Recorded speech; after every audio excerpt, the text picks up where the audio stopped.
Welcome to the Innovation and Compliance Podcast, part of the Compliance Podcast Network. Join us every week as we talk with industry innovators who are making compliance to help business run more efficiently and at the end of the day, more profitably. Here's your host, Tom Fox. Hello, everyone. This is Tom Fox, and I'm back for another episode. You're in for a real treat today because I have with me Arnie Malham.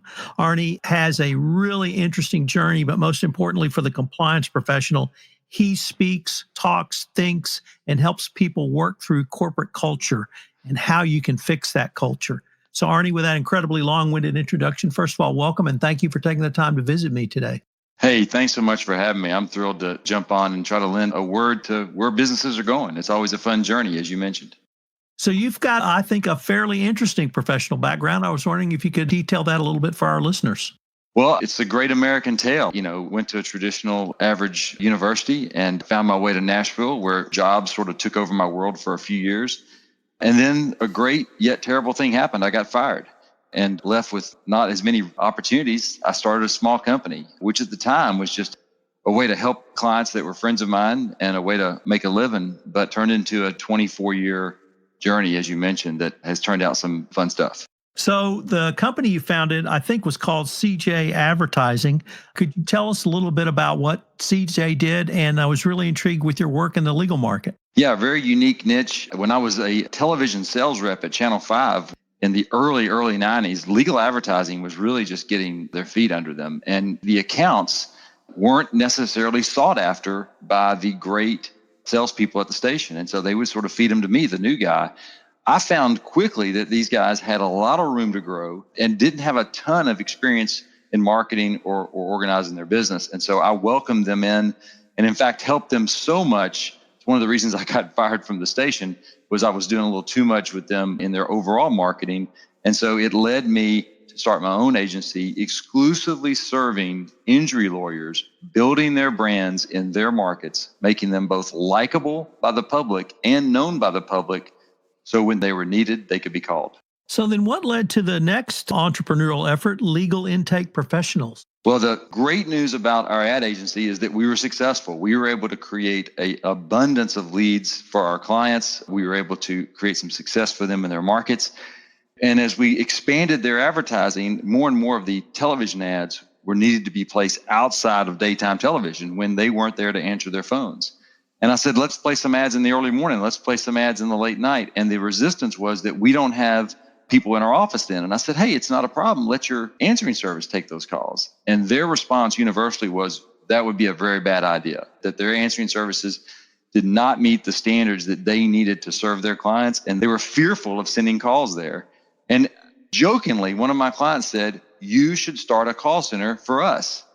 And as crazy as that sounded at the time, every day it made a little more sense because it helped them grow, it helped us grow, and we ended up building a really cool business of a call center, again, exclusively served this one niche, personal injury lawyers. We grew Legal Intake Professionals at the time of my exit, which was only about 18 months ago, to about 300 legal firms across the U.S. and Canada. So that really leads me to what I really wanted to focus on, which is your book, Worth Doing Wrong, actually the entire genre and oeuvre of your work around corporate culture. So maybe I could start with what led you to write this book? Well, as I describe my business, I am confident that you have listeners that are cringing a little bit as I say personal injury lawyers. I keep saying it, and I can feel the cringing going on across the airways because it is not a popular segment of business. And believe me when I say I realized that. I was growing my business at a very rapid pace. We were doing great work, but we were having trouble recruiting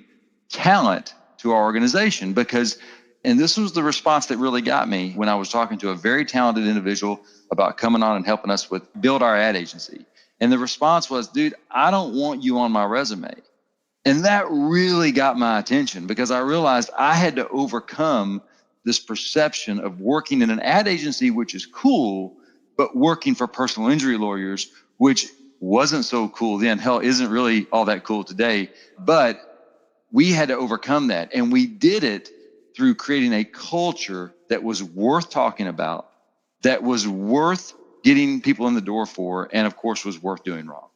And that culture was one that I had to learn over time. It wasn't a wake up one day and there it is. It was, let's see how many ways we can do this wrong on our way to getting it right, because we were counting on it, our clients were counting on it, and our current team was counting on it because they knew that growth was in our future. So I'm a recovering trial lawyer, but I always practiced on the defense side. So rather than saying some of my best friends were plaintiff's injury lawyers, I will just say they're the guys that sent me work. So they kept me employed for 20 years. So they have a sweet spot in my heart. And don't let my comments disparage the profession. I'll write in my book about some of the things we did to help bring our team members on board, which was we asked them to watch Aaron Brockovich. We asked them to watch Civil Action. We asked them to watch Rainmaker because I wanted them to see situations where cheering for the lawyer was the right thing to do, and to have that mindset in our business. And that's what it kicks off this whole concept of culture in your workplace, the mindset of your people. Are they cheering for your client's success?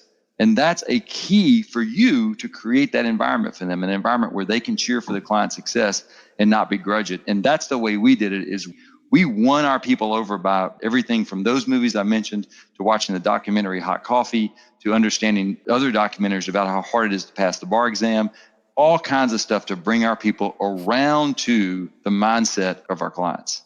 I would say you almost, but only almost, maybe want to practice law again. Let me pick up on that word mindset, because I've not heard that used in connection with culture or corporate culture. One of the struggles that compliance practitioners continually face, I think, is actually comes down to that word you used, mindset. How do you help a company think through assessing what their mindset might be and then moving the needle forward?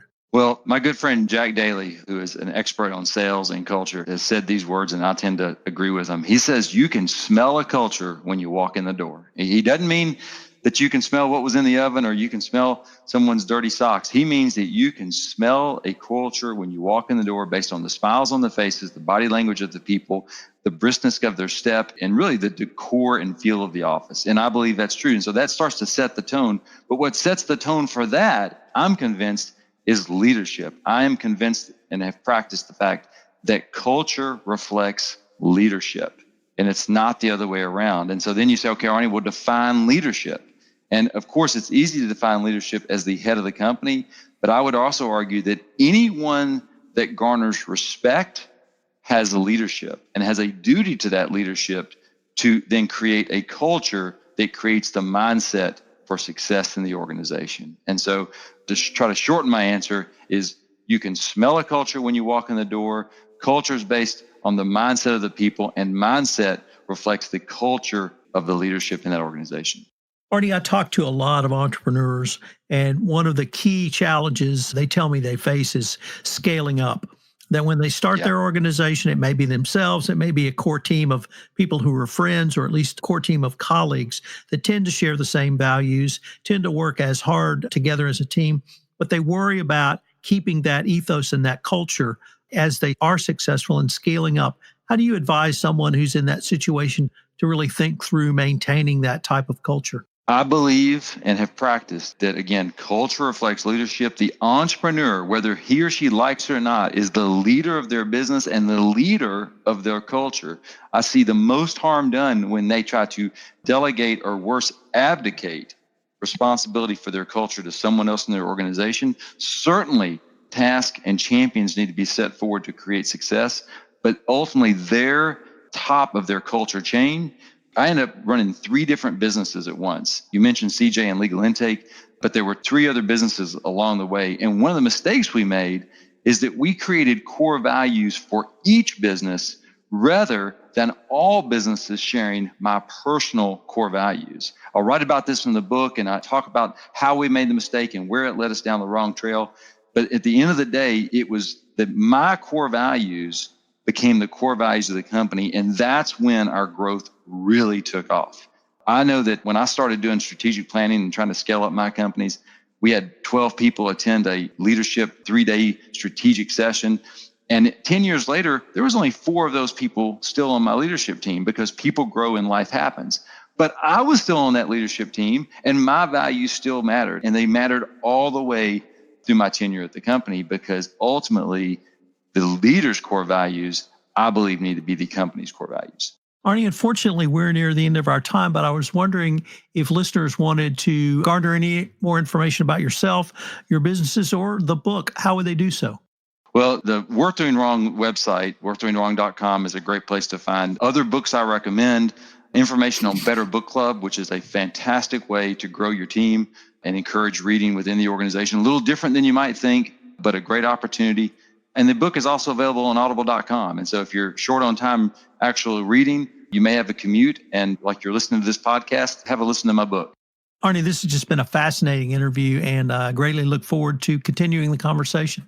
I appreciate your time, and thanks for having me, Tom.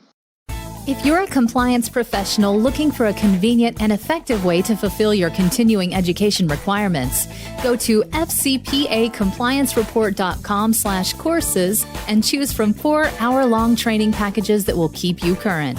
That's fcpacompliancereport.com/courses.